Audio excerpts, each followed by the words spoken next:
My name is Lars Hansen. I'm the research director of the Becker Friedman Institute, and we're very pleased to be hosting an event like this. This is, in addition to our hosting, I would also like to acknowledge the support of Dean Boyer for this event, which has helped make it happen. This is our third Friedman Forum, and our aim here is to try to allow young scholars like yourself to be engaged with some of the best researchers and to discuss some of the economics of the day and what the important problems are. I want to take this opportunity to also advertise our next event that we'll be hosting with the help of undergraduates as well.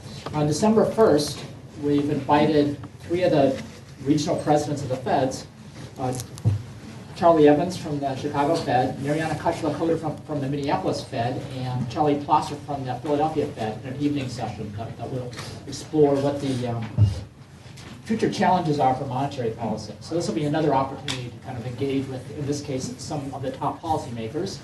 And 2 of these happen to be alumni of our department. So today it's my great privilege to introduce Bob Lucas, who is the you probably know won the Nobel Prize in 1995. In my youth, which was, I don't want to tell you how long ago that was, the work of Bob Lucas and others, but certainly led by Bob's pioneering advances, reshaped how we do macroeconomics, how we do macroeconomic modeling, how we think about developing models with empirical content relevant for policy analysis. And it just led to fundamental changes in the whole field, and he was certainly the leader of this. We followed this up with some very insightful work on the economic growth and the important, the engines of growth and kind of what drives economic growth. And so these are just 2 absolutely fundamental contributions to economic science. And it's a great opportunity today for us to hear him talk about both the recent recession and anything else which you and he would choose to discuss. So, Bob, thanks. Okay. Thank you. All right. Can I be heard? Yeah.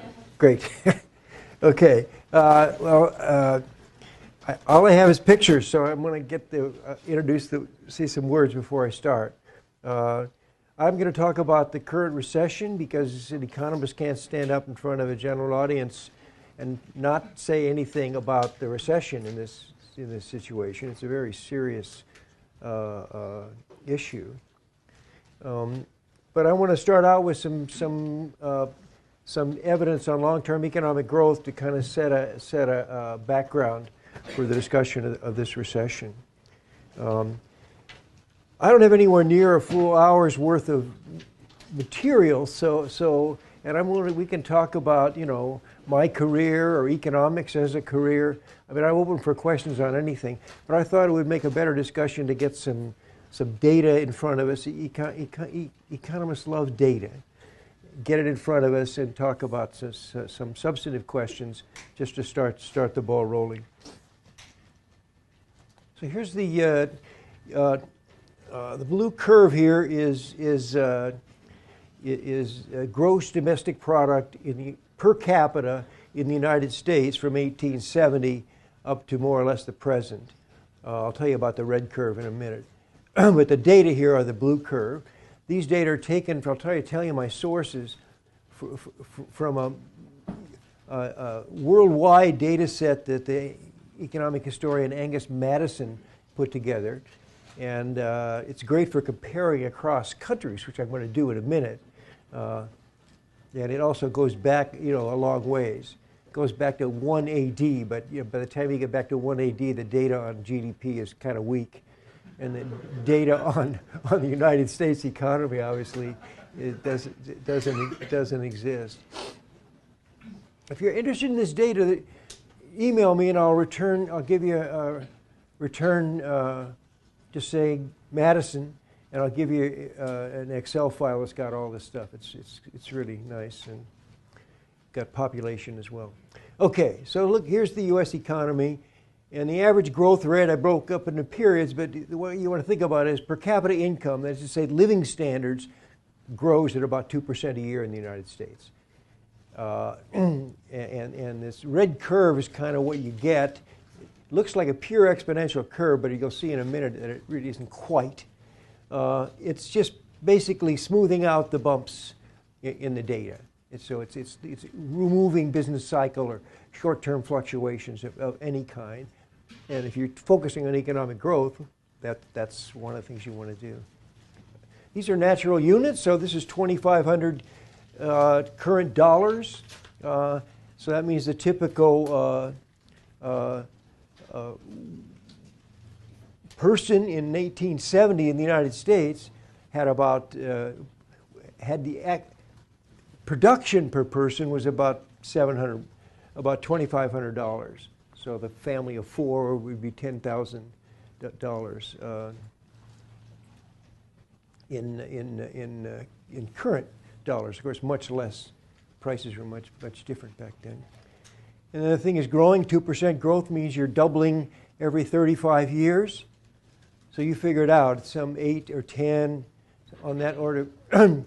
We multiplied this income up. And by now it's up to, I stop at about 2008 on this picture.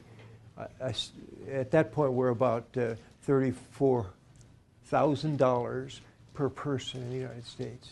So the family of four is now 120,000 or something. Now this is not take-home pay. This is total production. So everything is in here. What the government spends, what businesses spend on investment, what households spend on consumption, it's all in there. But maybe 50, 60% of it is going to be in consumption in individual households. So this is a pretty good measure of the rate of growth of living standards in the U.S. economy. It's a pretty nice picture. I'm going to switch to a picture that, for my purposes, is a little bit different, a little bit more convenient. And here I've just taken the log of per capita income, just taking the logs on the vertical axis. So now you have to be able to know what the anti-log of 7.6, you can't pick out you have to think about it to get the dollars back. But it shows, in logs, a perfectly constant growth rate would give us a straight line. And this thing oscillates a little bit. There were periods of slightly faster than 2% growth, slightly larger than 2% growth. But you can see how this constant growth rate is kind of revealed in this. And the hash marks here are 50%. I'll use those, 50% difference. So in terms of percentage differences, logs are the way to go. Well, it's a pretty nice picture. It's not uniformly happy. I mean, here's the crash of the 1930s, and you can see it's just completely singular, and there's been nothing like it before or since. And it lasts for a long time, so we're below this red line, which I'm taking as kind of the norm until the 1940s, until Pearl Harbor, really. And then the U.S. started mobilizing for World War II, and then you get this huge spike, which I think is 1943. And then, what do you know? The system comes back to the same old trend line. So you get, even when you have large displacements from this trend line, there's obviously a force pulling us back to it.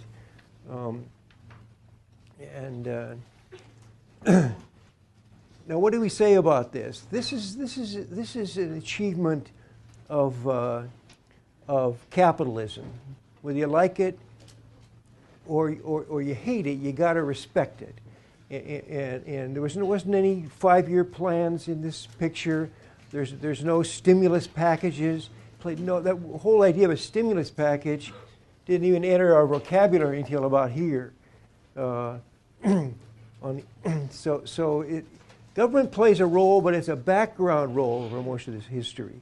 You got a stable government, which is we got a good government, as governments go, and property rights are protected and individual rights are protected. And we've also got a tradition of schooling, which goes way back into the 19th century. and I think has played a huge role in that.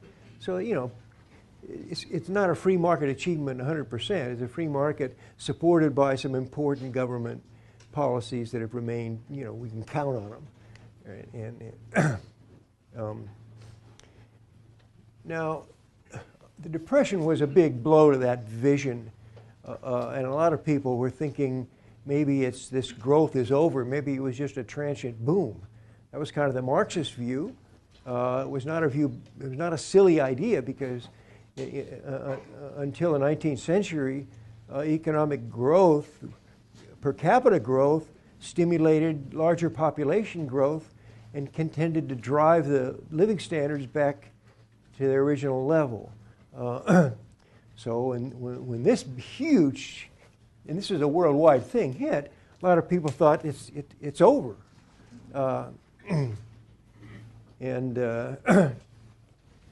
what got us out of this recession was a massive government intervention. I mean, mainly it was an intervention by the governments of Germany and Japan, but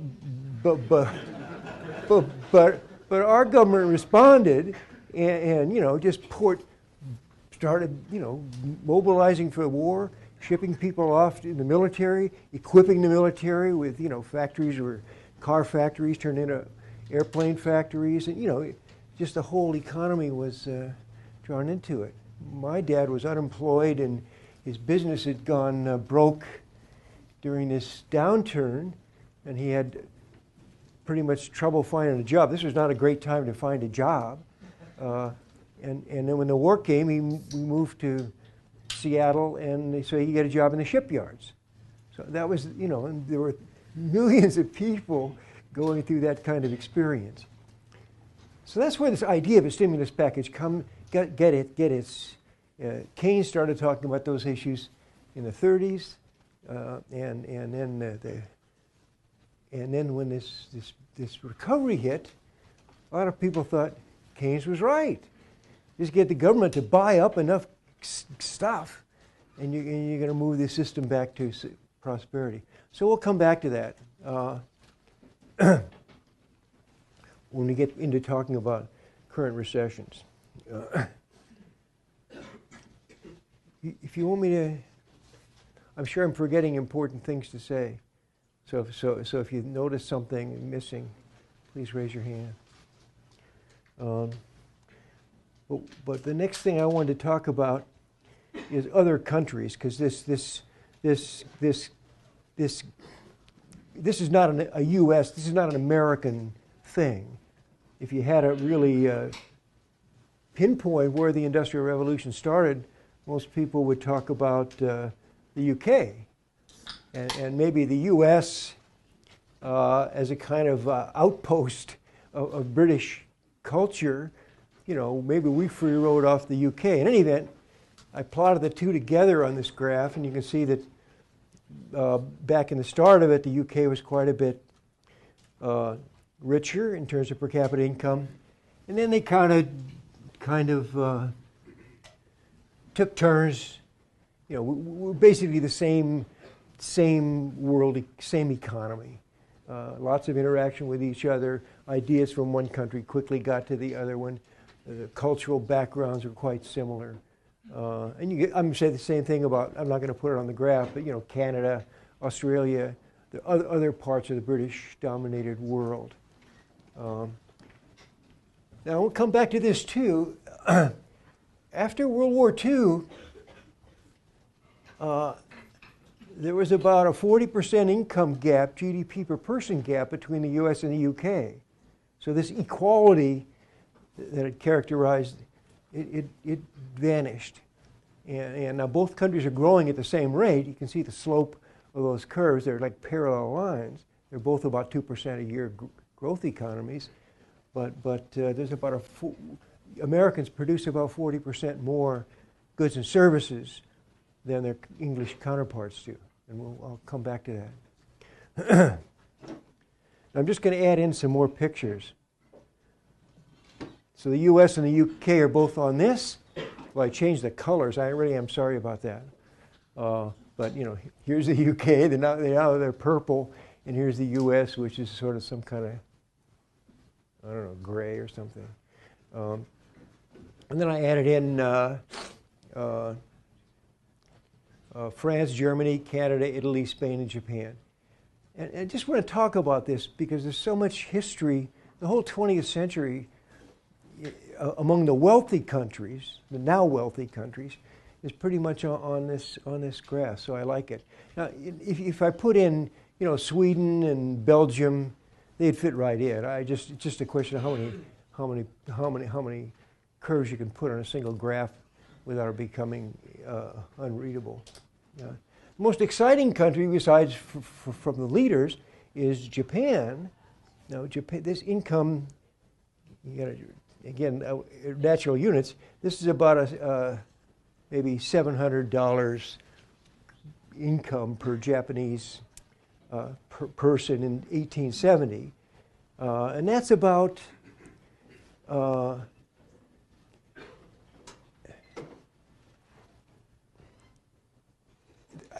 don't quite know what I mean by subsistence income, but you can't keep a society going with much less than that, maybe $500. And Japan at this point was not exceptional within Asia. All the great agricultural societies, which Japan was most agricultural in these days, China and India, Japan was they weren't, in terms of production and economy, they weren't an exception. But what was exceptional, and this is the Meiji Restoration, where the new Japanese government made a conscious effort to incorporate as much of Western technology as they could without sacrificing their own culture. It was not. It was never a colony of the West, and they did it their way. But they did it, and they started growing and slightly gaining on the West. This may not look too big, but I understand if I plotted China and India on this curve, they'd just be... There was no economic growth in these countries. The whole colonized world, things happened in 1960. The whole colonized world was basically a world of constant living standards for the average working guy in China, Indonesia, these countries, and so Japan is exceptional because of this, because it's the only non-European country on the picture, and there's no other ones I could have put on the picture that would work. I mean, as soon as I get in this vein, I want to talk about the rest of the world, which is my main interest right now. But here I'm talking about. I'm setting up background for talking about the U.S. recession, so I'm really going to be talking entirely about the rich in the world. And here we have Spain, Italy. Southern Europe was also way poorer than the North. That's what Max Weber got to thinking about the Protestant ethic. But if he'd waited for another 100 years, he would have seen some Catholics who were having a pretty good ethic, and then he would have seen some pictures who aren't Christians at all, who were doing, So it turns out that this I call this the West, but there's nothing. Westerners don't have any more access to whatever it is or abilities to whatever it is that leads to economic growth than the rest of the world does. It's a game that anybody can play. And culture, as long as culture doesn't interfere with orderly government and a certain amount of freedom, doesn't seem to be central. And most economists, I think we're kind of alone among our fellow social scientists on this issue, but I think we're right. Now, there's a lot of parallelism, except for Japan, which is gaining. There's the catch-up growth, the gaining of the relatively poor to the relatively rich. You can see a little bit of it, especially up before World War One, and then after World War One, Europe fell into a sort of beggar thy neighbor, high tariffs. We'll look out for ourselves. That was a big factor in the United States. After World War I, it was a big factor in a lot of the European countries.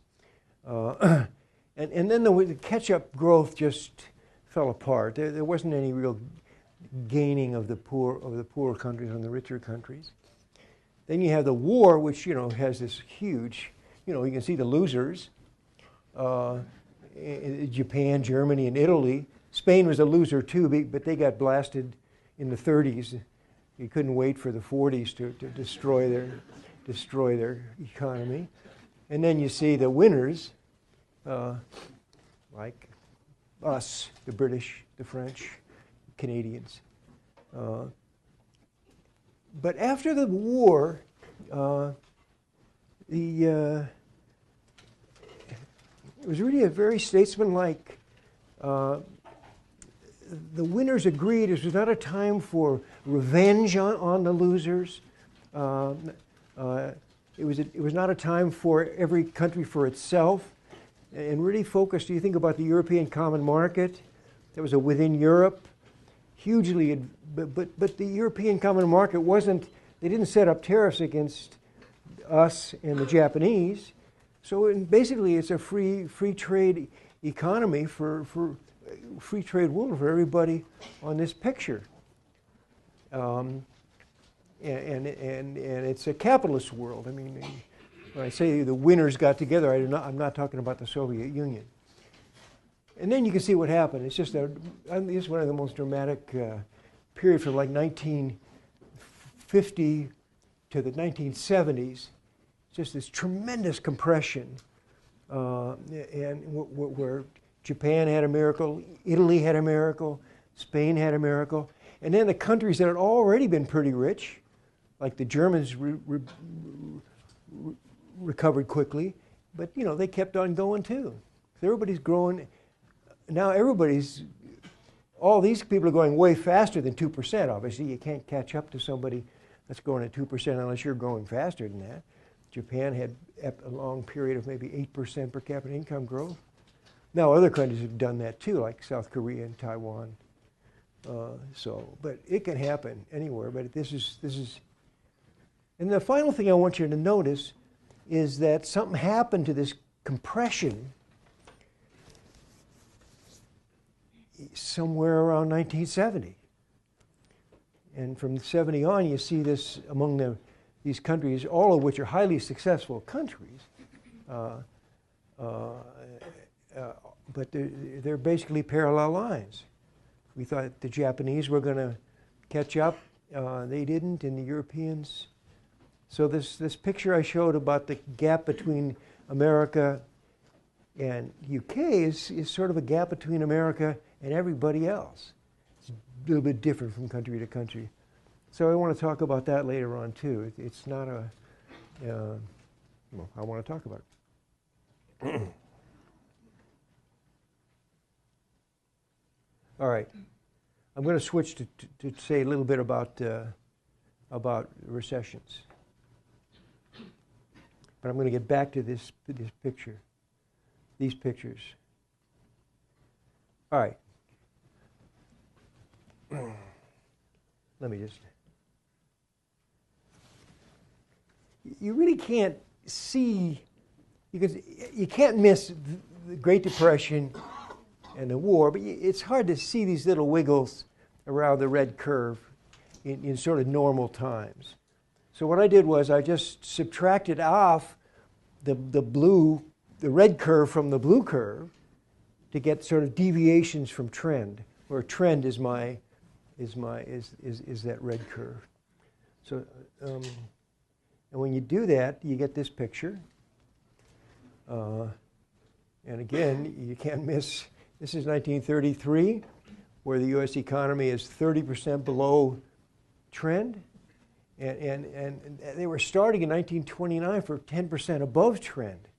So this is just, there's nothing like this in there's no war, there's no natural disaster.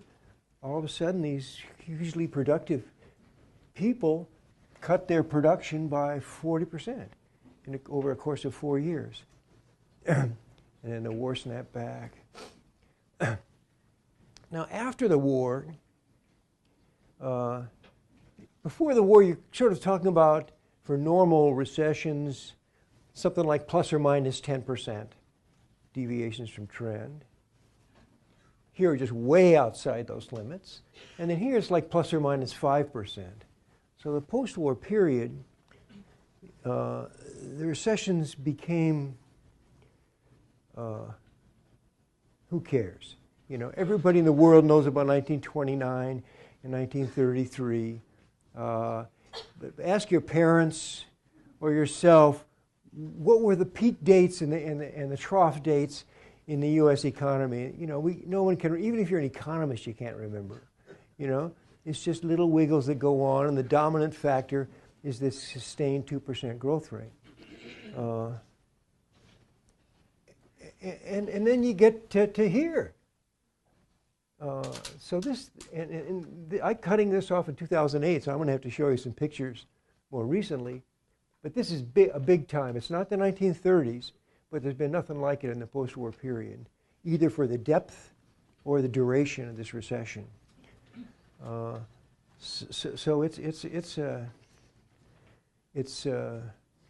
when it first started, people were kind of, it's just another little wiggle in the post-war period. Don't worry about it. Let the finance guys worry about it. But now we know that it's an important event, and it's urgent to find out what happened and what can be done about it. All right, so here is, I wanted to move to quarterly data. So I'm not using Madison's data anymore. I'm using Bureau of Economic Analysis, official U.S. government statistics. I'm still plotting, the dots are GDP. In this case, total GDP, not per capita. Total GDP grows at about 3% in the States and 2% per capita, because 1% immigration makes the difference. Or population growth from whatever source. No. Yeah. And I drew the red curve, but I didn't let, in the early part, the red curve kind of got pulled down by a long stretch of it was rigged to sort of meet up with the dots here. Here I've just fit the curve to these periods and just, so I've got a 2.9% growth rate just projected. Thinking if this is like any other post-war recession, we got forces pulling us back to the trend line. I mean, the first time I gave this talk was in the fall of 2009, so I didn't know when all this other stuff was happening, and then I just keep updating the data, and it's just there is nothing like it in the post-war period. This is I'll show you some comparisons, and maybe I'll do that now. But so again, the hash mark's about 50%. So by the peak, we are about a little over 10% below what I'm calling the normal line. And then we're not gaining. In fact, we're losing ground. Not because we're not growing, but because we're growing smaller than the 2% growth rate that's I think of as normal, 3% growth rate I think of as normal, but maintaining the growth rate when you're down on the bottom means you never recover. That's why unemployment rates haven't gone. We've been growing, but unemployment hasn't been coming down any sizable amount because there's, we're still in a recession. If you're going to recover from a recession, you have to go faster than 2%. And I don't know why I call this the recession of 2007 to 2012. I was going to put a question mark after the ending, because we don't know when. there's no clue in these numbers that there's any tendency for this thing to end. I think there is, but there seems to be offsetting tendencies or something. I don't want to talk about this for a moment. That's the same picture. Here's some other pictures. You can get this. This is from something called the Cooley-Rupert snapshot. So you can get, if you write down Cooley-Rupert, these guys are two good economists. You can get this. You can get these pictures and many more. And what does the snapshot do? I think it's a nice way. I like my way. There's no normal here. What these guys are doing is taking each of 5 recent recessions, 73, 81, 90, 2001, and the current event, okay? And they're calling it the zero is the GDP that you were at when people officials decided that this was the peak. That was, and then a downturn followed that thing. Now you can see it's a little bit like why isn't this the peak, the beginning of the recession, rather than this one? You know, so maybe you want to shift some of these curves. These datings of recessions is very, very arbitrary stuff. So you might want to slide the curves back and forth. But anyway, the blue one is our recession. We're falling in 6 quarters, maybe so surely be 4 quarters or 3. We're falling 5% below the previous peak. And in 16 quarters, 4 years later, we're attaining the original, you know, the 2006 level. You see what I'm saying? My pictures look different because I'm doing things relative to a trend. This is 4 years. We should have been growing at 2% or 3% a year. So we should have been 12. We should have been at plus 12, not at 0 after those 16 quarters. And in fact, if you look at all these other curves, that's exactly what they are. They returned to the growth trend, more or less. You know, 12%, so it's plus or minus 2 for all these previous recessions. And it just didn't happen in this recession. It's a real outlier. It's a different event. I mean, some of these events, I think people just declared this a recession because they were getting bored and waiting for a real one. So they said, well, let's call this a recession. But these two are all, this is the one we're in right now. No one belittles that one. This yellow curve is the Volcker recession that occurred early in, well, late Carter, early Reagan years. And it was also a serious bigger downturn than normal, but then it took off, and by 16 quarters later, you're ahead of the trend line. So it's and then this is this 1973 cycle is similar. So we've had this recession isn't strikingly different in the fall, in the low points from other recessions, although it is the biggest. But what's striking is the absence of a recovery. That's kind of typical. And again, I want to show you one more Cooley-Rupert picture. And they do this for business investment, okay?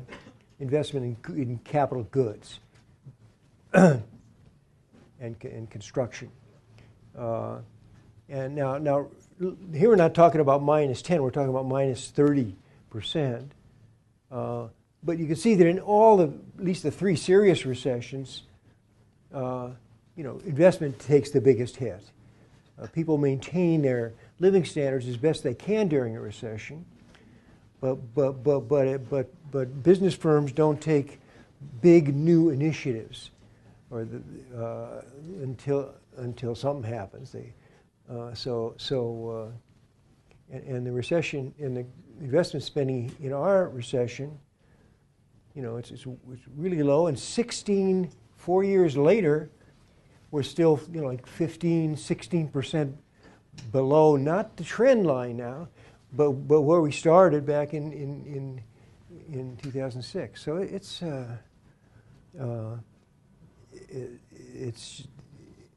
business firms have just stepped out of the system for a while or something.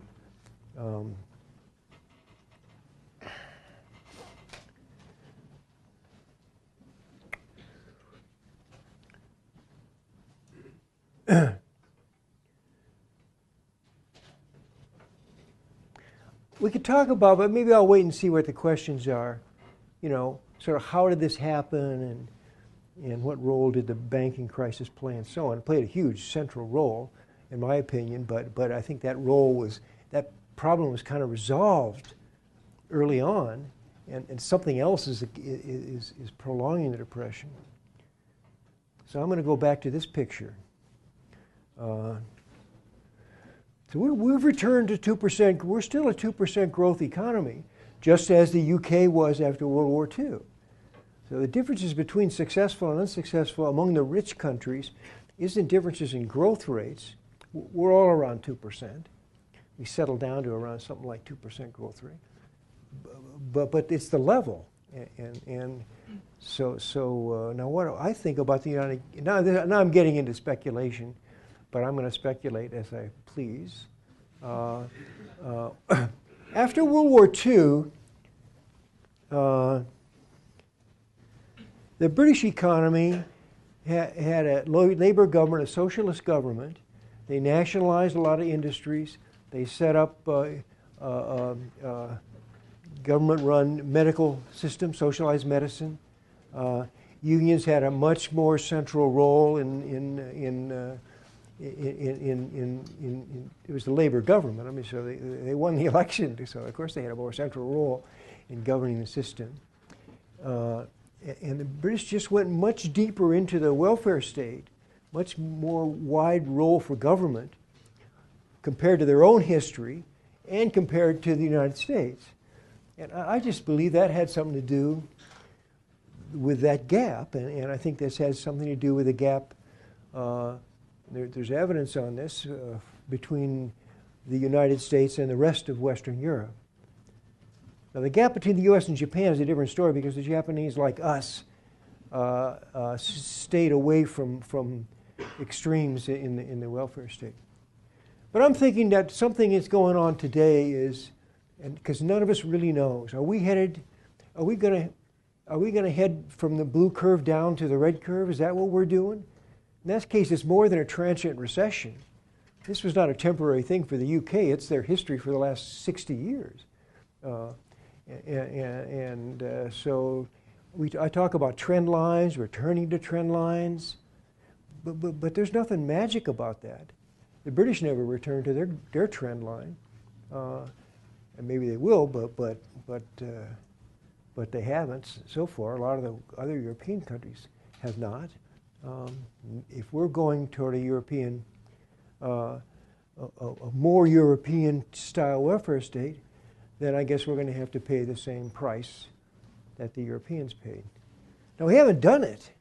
Even Obamacare is not really in place yet. You know what I mean? So that's why I say this is speculation. But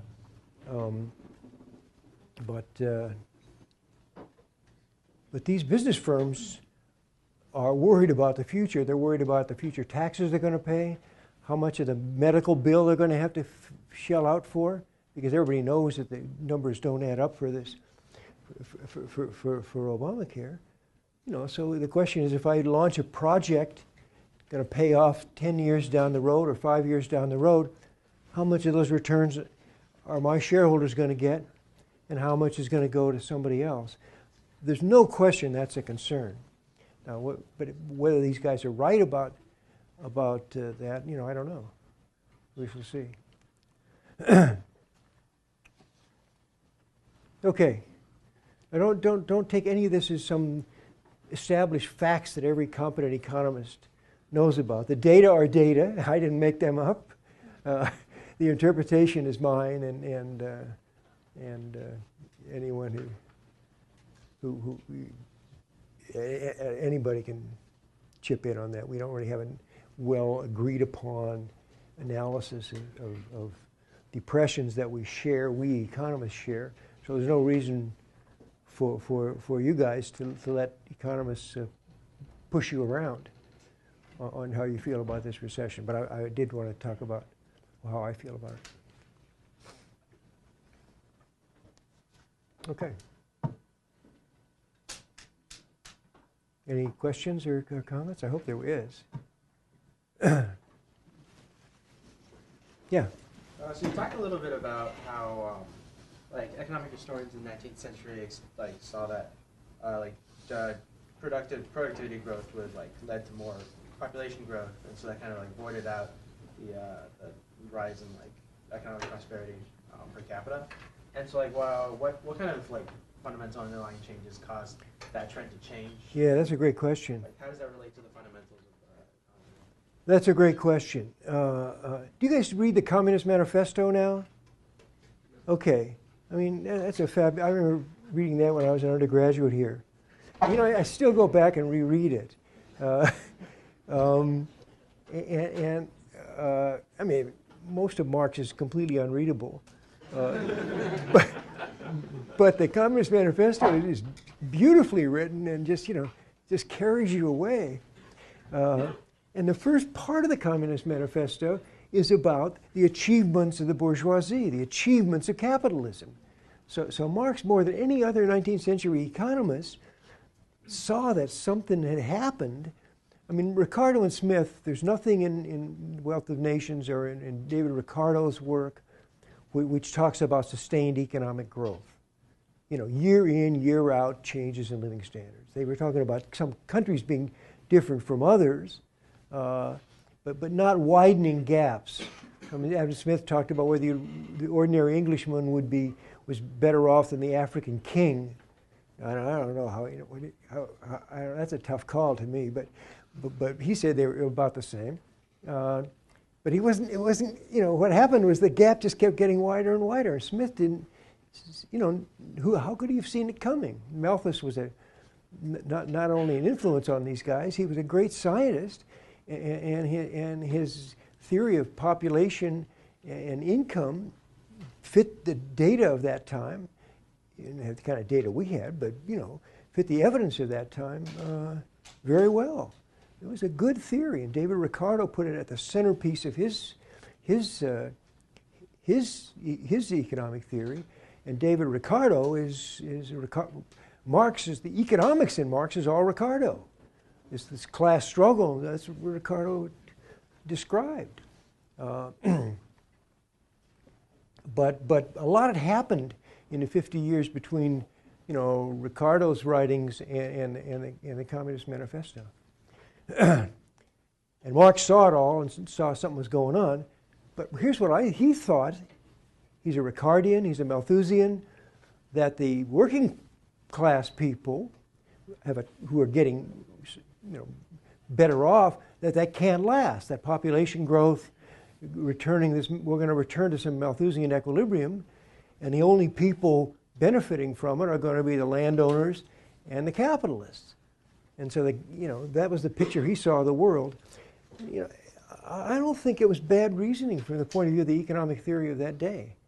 Now we look back on it with hindsight and say what an idiot the guy was. But believe me, nobody else was doing better in the beginning, in the middle of the 19th century. But it didn't persist. I got so excited about Marx, I forgot your question. Oh, so I just wanted to ask, what led to that change? Yeah, why didn't the Malthus? Yeah, exactly. Why didn't the Malthusian dynamics take over? I think that's a. Again, I'll give you my opinion. I'm an economist. I have an opinion on everything. this is a controversial as well. This is sort of Becker's, when an animal population or for centuries, a human population, something good happens to it, like the glaciers recede or something like that. More arable land becomes available for human cultivation. People flow into these areas. It's rich. There's lots of land, and think about the settlement of the United States. But then as population grows, you get this Malthusian force driving you back to the original thing. So why not for capitalism? Anyway, people like to have more kids, and one of the things you do when you get richer is have more of them. They're great guys to have around. Even if you don't put them to work in the mill, until they're at least 8 or 9 years old.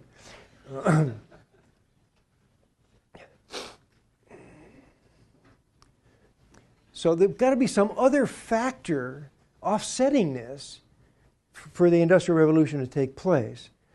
So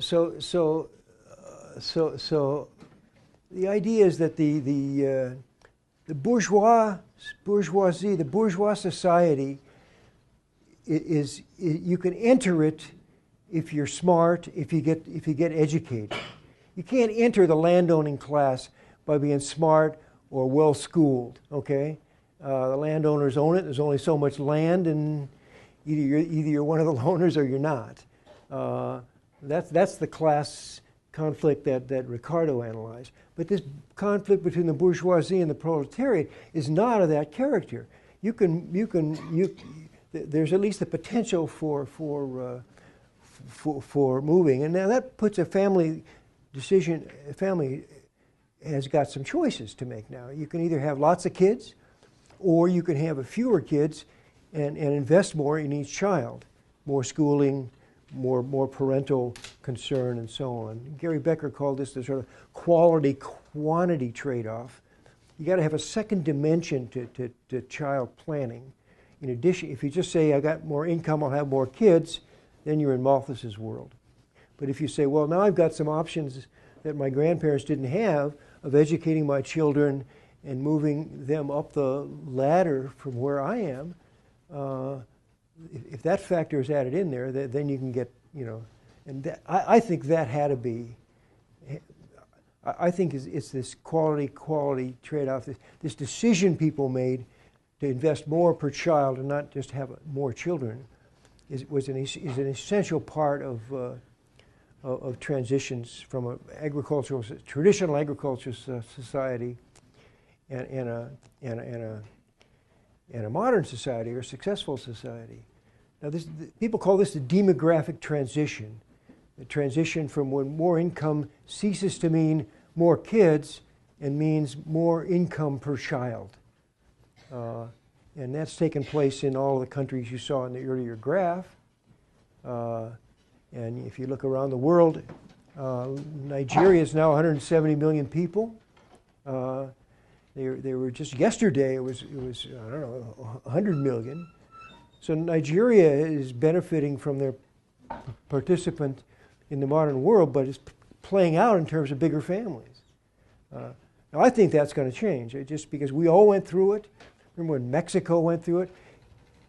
Typical families in the United States and colonial America had 10 kids. Or, there was land was out there, it was free, a whole world there was no limit. So it wasn't a question of having the family farm and only one person can get it. So that Malthusian forces still exist, but a modern education-focused society rewards those who don't go all the way. So I think that's the key difference. It wasn't that there's a lot of new technology in the industrial, but there's been new technology, forever. And the domestication of animals and the invention of metallurgy and so on, those were great inventions and made people more productive. But they didn't make they didn't raise living standards. It all came out of the Malthusian population. So it's not that inventiveness began in the 18th century, but it's the social structure or something altered in such a way that the inventiveness had different consequences.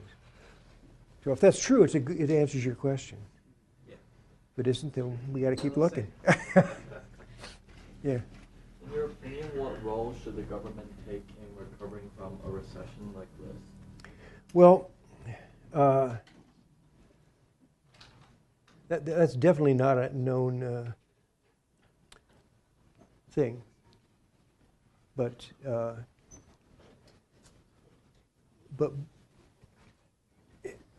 up until this point, this is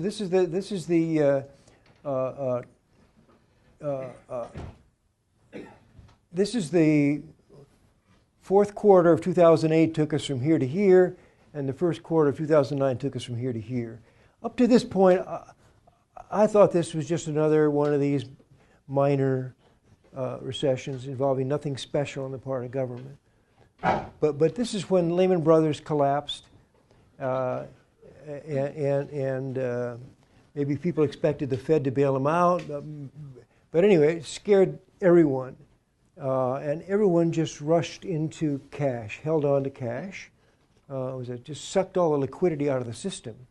And this kind of financial crisis, it looks a lot like the run on the banks that occurred in the 1930s, which Milton Friedman thought was the trigger for that recession. And now what should have been done in the 1930s, if people need the Fed could put more liquidity into the system anytime they want to. It's one thing that's easy to do, and the Fed didn't do it. And in this case, the Fed did. So the bank reserves, which is what the Fed controls, before Lehman failure was about $40 billion. And this is late September, and by Christmas there was like 800 billion. So Bernanke just put out, multiplied the reserves by 20 or something. Huge influx, and by early 29, this credit freeze, this panic, this rush to liquidity, it halted. I mean, it didn't get better that fast, but it didn't get worse. So this is the phase at which we did way better, I think, and Friedman would have thought, and Bernanke thought, than they did in the 1930s. Okay. Now that story, I think it's a pretty good story for why we didn't keep going down at this point. As you saw how we went down, kept going down in the early 30s. That didn't happen for this recession. But the lack of a recovery, this is not a liquidity problem. Banks are holding massive amount of reserves, way more than they're required to hold. Corporations are sitting on lots of cash.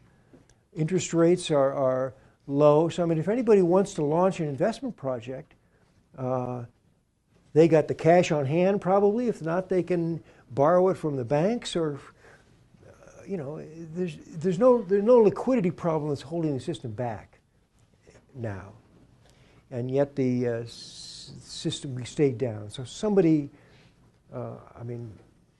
that's kind of where my story ends, or I get back into the fears of the business world that this is a wrong time to invest. I don't know. And that also, the 1930s lasted a long time for what may be similar reasons. Yeah, somebody. Yes, good afternoon. Thank you very much for your lecture. It's been very enlightening. I would like to ask you, what would you say has been the relationship with the American deficit in this long-term history of economic growth and its relationship with this slow economic recovery? Yeah. Well, I sort of listed some things that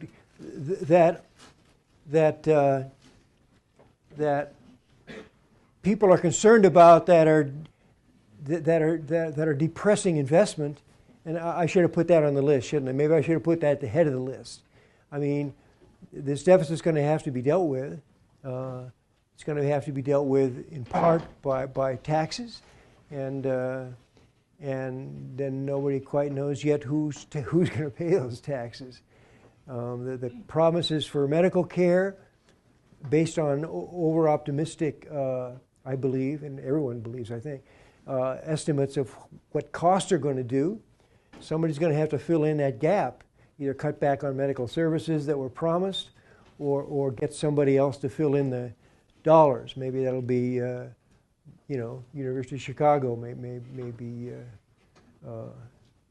you look for companies that So I think that's very much related. Now I think there's a lot of good ideas about what to do with this deficit, but they're not going to. As long as the whole thing is unsettled, and it's obvious this can't be settled now within the middle of the election year. I mean, we never do that, so it's a question of waiting till next spring. Then we'll see what happens. I mean, there are good ways out of this, but I don't think the Obama administration found them. Focused on short-term stuff, but the investment stuff doesn't depend on short-term issues. It doesn't depend on postponing the Bush tax cut for a couple more months. These guys are concerned about projects that are going to start paying off 5 years from now. And what they want to know is what kind of taxes are we going to be paying then, and so on. I think that's what's central. I don't know. It's a complicated question. Yeah. Do you think that Romney has a better suited economic plan? Well, he's keeping it pretty well to himself. I don't know. He's got some good advisors. So, if you ask me, does Glenn Hubbard have some good ideas, or Greg Mankiw, I'd say, yeah, sure. Those guys, I want those guys in charge. But that's not what this campaign is about, that's for sure. Yeah. Going back to the deviations between the U.S. and Great Britain, and I don't have any of the data in front of me, do you think that any of the deviation between those two, and especially the 30 years of stagnation for England, could have been due to the destruction of England's empire? No, I think that probably helped. I wouldn't call it stagnation, first of all. Sorry, between 1900 and 1940. Well, that was a rough time for a lot of us. I mean, this is.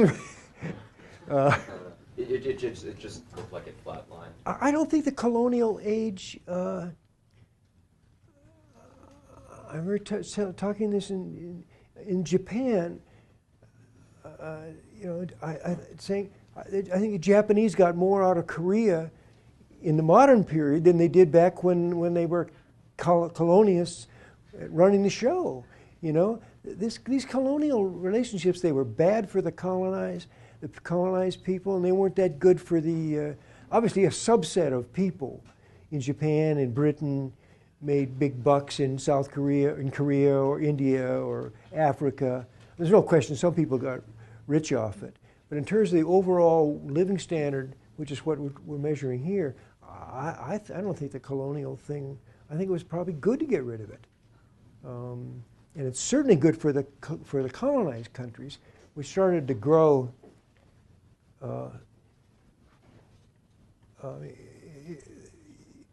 Everyone focuses on the disappointments in growth in Africa and South Asia, and they could have done better, but it's they're better off now than they were in the colonial age. I think it'd be hard to find a country in the world that couldn't say that. So, yeah. How intertwined are we now with what's going on in Europe, the European crises? Beats me. I don't know. You should have asked Sargent when he gave his gave his Freedom Forum. He had nice analogies between the British now and the U.S. back when we were the Articles of Confederation. But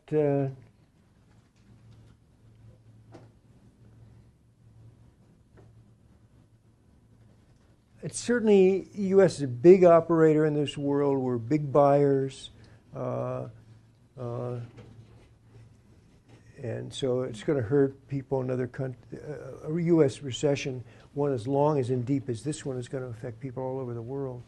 But the British financial system, I don't really understand it very well at all. Like, I don't understand why it would matter to anybody if Greece got out of the Eurozone. You know, there's a faction in Europe that thinks we ought to have they ought to be more centralized in a single government. But I thought the whole Eurozone was set up so you could have a good monetary policy without a single government. It worked great for a while. I don't know. I don't think it's tied up with us. Our financial guys, those guys are all tied up together because they're all investing in the other guys. You know, it's just a single world of financial world. But in terms of U.S. GDP, I don't know. I think it's a second order thing. I don't know. Lars might. I'm getting a little outside of my territory here. Yeah. Okay, if you were to just speculate, what do you think would have happened if the government engaged in like no fiscal or monetary policy to try to correct the recession in 2008? Do you think it would have resulted in something like the Great Depression? I thought the yes and no. I think there's a Federal Reserve action, and you can maybe throw in TARP, and I think that stuff stopped a recession that could have gotten a lot worse. Okay, and I think probably would have gotten a lot worse if they just told the bankers, well, you guys are on your own. I mean, people were really going under at that point.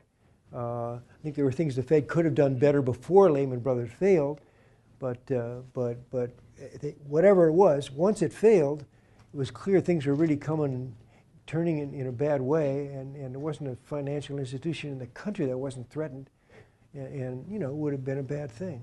And in the 30s, the Fed just sat by and said it's not our problem, and in the present situation, the Fed stepped up to the plate. Now, the fiscal issues, there's no evidence anywhere that the stimulus package had any constructive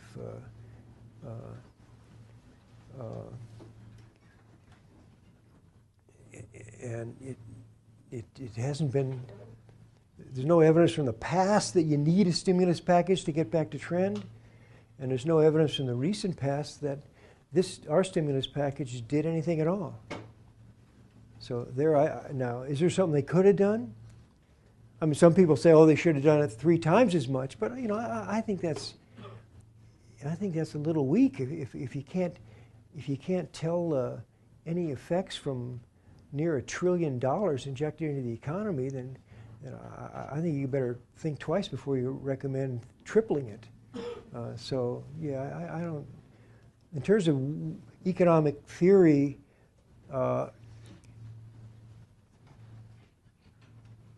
most people I know or read were not optimistic about the stimulus. This is just after the fact stuff. A lot of people signed petitions and so on, economists, or wrote editorials saying it was a bad idea.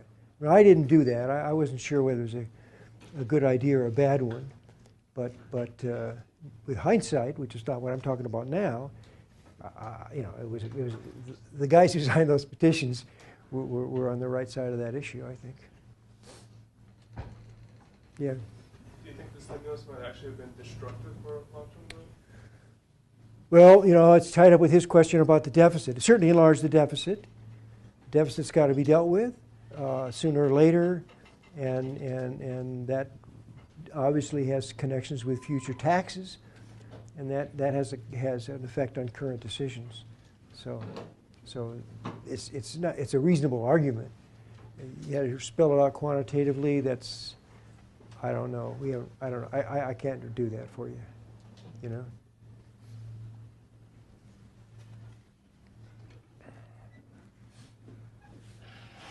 Is there something specific that you can do after World War II to increase the rate of GDP growth that you think the U.S. could do now? No. Here's what Japan did, and I don't want us to do it too.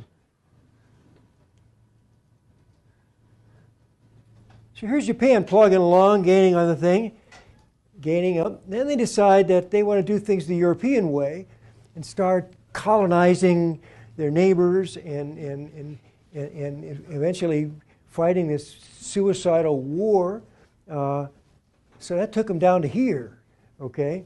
Now, and then they grew, as you see. Well, I guess we could do that. And if we did and then stopped it, you know. I feel the same way kind of about mainland China, you know. We hear the free Chinese in Taiwan and relatively free in Hong Kong, Singapore. Those guys, they took off soon after the war and got up to Western levels of income and so on. Meantime, the mainlanders kept their workforce locked up in some communist prison camp or something like that for decades, and while the rest of the world was growing like mad.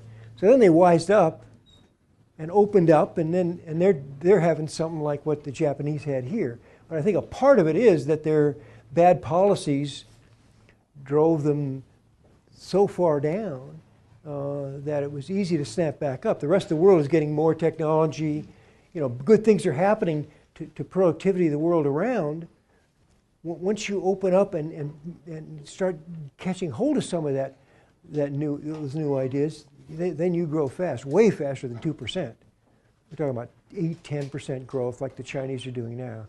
So it's a great thing that they're doing it. No, I'm not belittling at all. It's when so many people are getting opened up to productive, interesting lives, it's a great event. But it's not it's not something you want to imitate. Yeah. Where does wealth inequality fit into the slow recovery? That's a tough issue. It's nowhere in my slides, is it? There's a huge age effect in wealth, you know?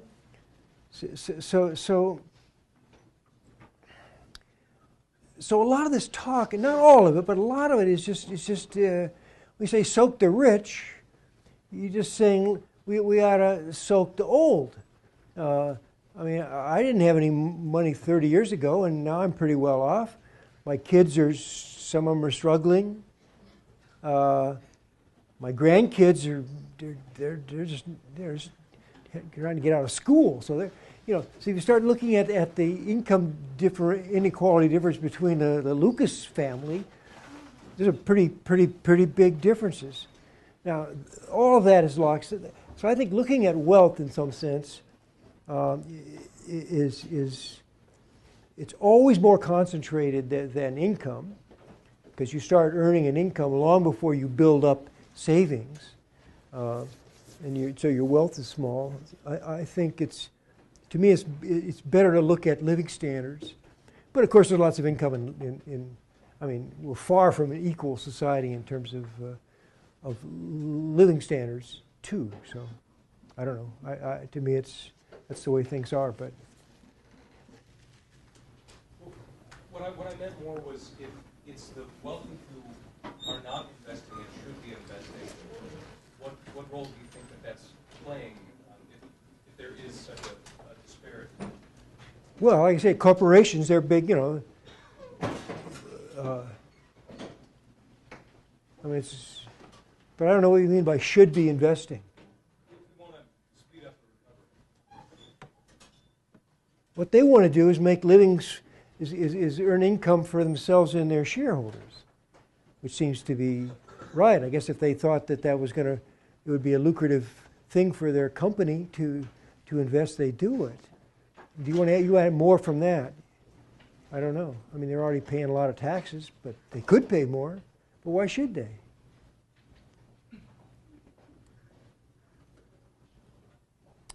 I don't think it's a responsibility of someone to invest in a project that they don't believe in.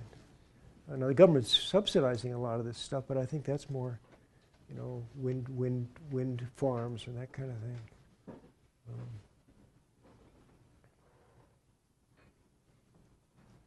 time for maybe one more question. At the beginning of the lecture, you said you'd comment on Keynesian economics more generally and how you feel that works in recovery. So do you have any thoughts on that? But what? Keynesian economics and how it works in recoveries and all that stuff? It's a relic now. It doesn't. The poster child for Keynesian economics, and I did talk about it, is this, you know, and because the U.S. had been stuck until Pearl Harbor, the U.S. still had more than 10% unemployment. We're talking about a peak, a trough in 1933. Never got below. There was some recovery, but never got below 10% until the war, and then it just took off. And it was obvious the government. I mean, I'm not criticizing it, but you know, the government played an enormous role in that. If you're going to fight a war, the government's got to do it. So you know, natural question is, can we find peacetime analogs to that, like Lyndon Johnson talking about the war on poverty? You know, why can't you marshal the same government forces to do something good and in the process stimulate the economy as a whole? That I thought was the promise of it. And I'm like I say, I didn't sign the petition against the stimulus. Maybe there's something to it, but it hasn't played a big role in the post-war recessions. The tax cuts in the Kennedy administration and the Reagan administration were not really designed. They weren't massive government projects or anything. They were designed to stimulate investment by tax cuts, and they did. That's not a bad idea, but that's a long run, a longer run issue. So I don't know. The Keynesian theory is not. It's more. You want to think about more like a Keynesian beliefs, or you know. When the administration proposed the stimulus package, and it had a lot of estimates about how much it was going to affect unemployment and so on down the road, they're sort of embarrassing now. But no, within the economics profession, no one knew what the hell they were talking about. Where did these numbers come from? They were not. There was nothing in the literature or that seemed to back them up. Robert Barrow did some very nice, you know. I mean, you couldn't. What the hell were they talking about? So, I think it was kind of a stab in the dark, and it missed. Okay. I'd like to thank you all for coming. Let's thank the speaker. All right.